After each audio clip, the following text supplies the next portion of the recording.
Welcome to Manawaker Studios Flash Fiction Podcast. I'm CB Derogi. This week, Target Practice by Katie M. Bennett. As I ascend the tree's creaking branches, I feel that its leaves are still heavy with the morning dew that glistens and gathers gradually into drops that fall on my long gray hair. My bow is strapped to my side. These woods belong to the elves, my people. I have hidden in the crook of the tree's great arm, and I am insubstantial as the morning mist that lifts from the leaf-strewn forest floor. In all my many years, I have never missed a target. This target approaches from the west, his back bowed under the weight of a heavy cloth bag that he carries ineffectively on one shoulder. The sun slides up the horizon, casting a burnt yellow glow on the lush forest. The man looks impotent here in the woods, alone without his machines or fellows. As he crunches the leaves with his shuffling, as he scares the birds away with his stomping, as he turns his head this way and that, with his eyes wide with something that looks like fear, I squat on my flexed toes, ignoring the creaking complaints from my bones. I slide an arrow from my quiver without even causing the feather to swish. Placing my aim just to the right of his heart, I pull the arrow back with strong bony fingers. As I do, I take one more appraisal of him. I never would have done this as a young elf, but now that I am old, I find I am interested in stretching moments out like a bowstring, savoring them before letting them fly away. Any day may be my last, so I want it all to last longer. It has been a long time since I've seen a man in these woods. Not since the war over the territories. When a scout had arrived panting at the door of my tree hut in the early morning hours to tell me of the man's arrival, I almost didn't believe. It's also unusual to find one like this, without a group of his fellows or even a horse. He has a small enchantment on him, something homespun and heartfelt looking, as if it was cast on him by a hobbyist, not a real enchanter. I see it, glowing pale yellow around the edges of his body, rendered nearly invisible in the golden morning sun. Just a spell for luck that won't do much other than keep the wild beasts from noticing him. It's not enough to protect him from me. I almost feel sorry for him, the bumbling creature. His clothes appear tattered, and my keen eyes notice the holes in his shoes. His skin is smooth with youth. The soft shoes are not the normal boots the men wear to subdue the soil. I can't help but wonder if the man came here through some accident.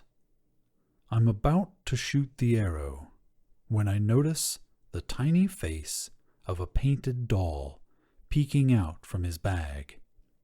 Its face is white with bright pink cheeks. A pristine painted red line forms a grinning mouth as its black hair shines in the faint morning light. It's a new doll. He must be bringing it back for someone. A stone forms in my throat as a long-neglected memory grabs my wrist and stops it from letting go of the shaft. I remember my own doll, the little speckled horse with blue eyes that my mother handed me when I was 5. I'd been swimming in the lake among the lily pads with my friends, and I still remember the earthy, musty smell of the sun-warmed algae in my hair. She knelt down and grabbed me close.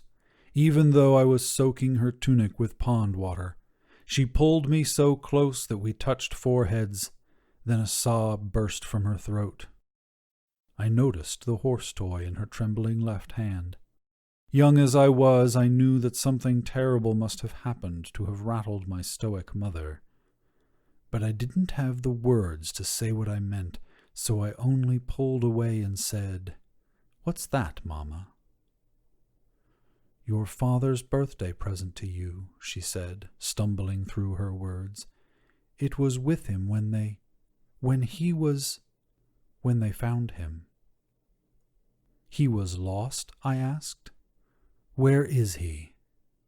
At my questions, my mother fell to the ground, pounding her fists.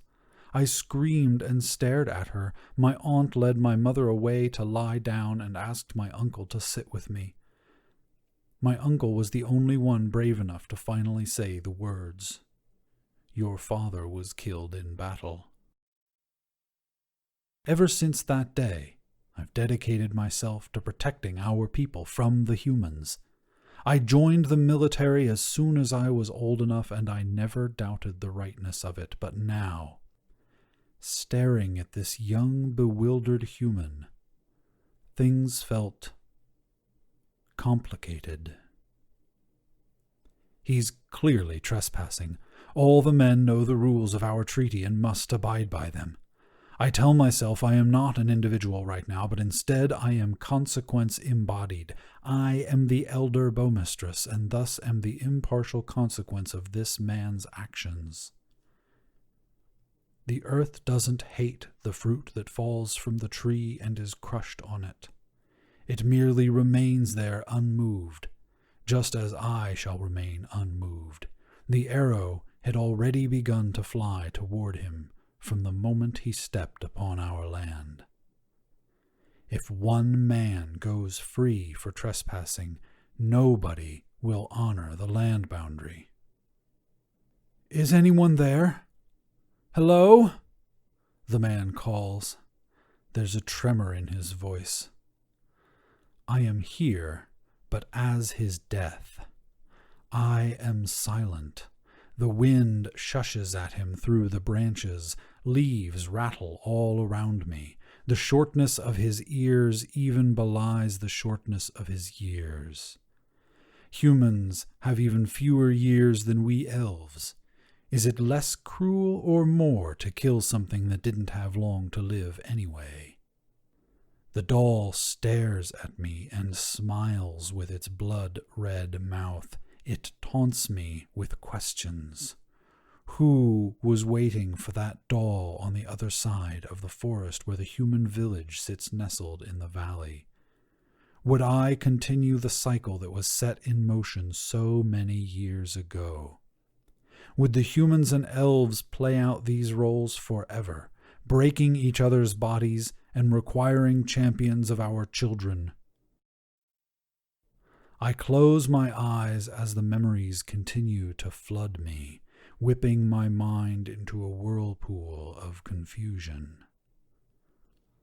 I realize that my grip on my bow has loosened, and I chide myself for being so careless. I steel my will and imagine a veil covering the man's features so I can no longer see his face and his fear. I must do it.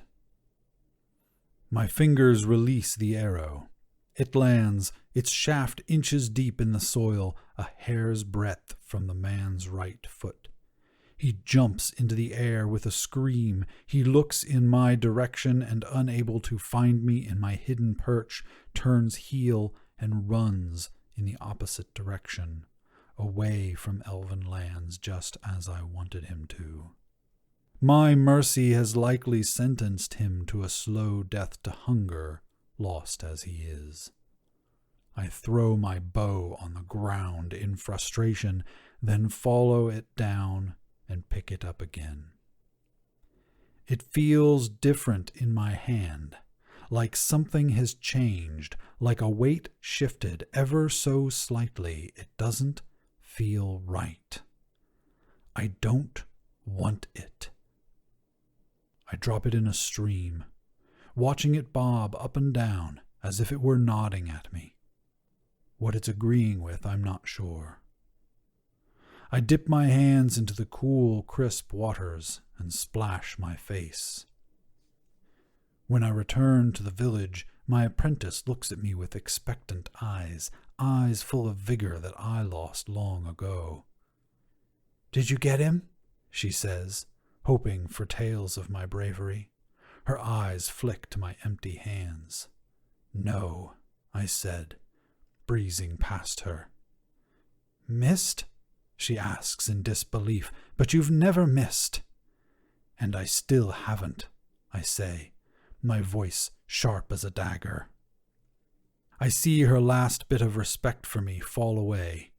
In her eyes I am a silly old elf now, my mind growing strange with age.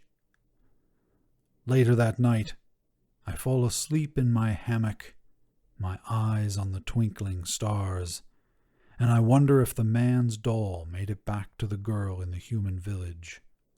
I imagine a girl's eyes brightening as she sees him return. I wonder for a moment if I've spent my entire life focusing on the wrong things. As I hear my disappointed prentice sighing on a branch far below me, I reassure myself with the truth that only I know. There are no missed targets for me, only changed ones.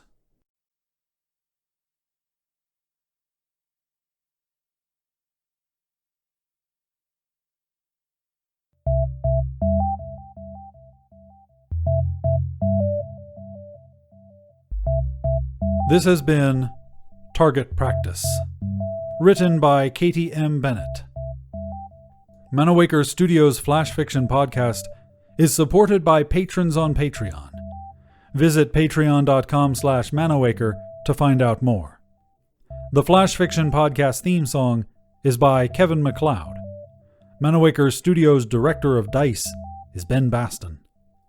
The podcast is produced, edited, and narrated by me, CB Droege. You can follow me on Twitter at CBDROEGE. Thanks for listening.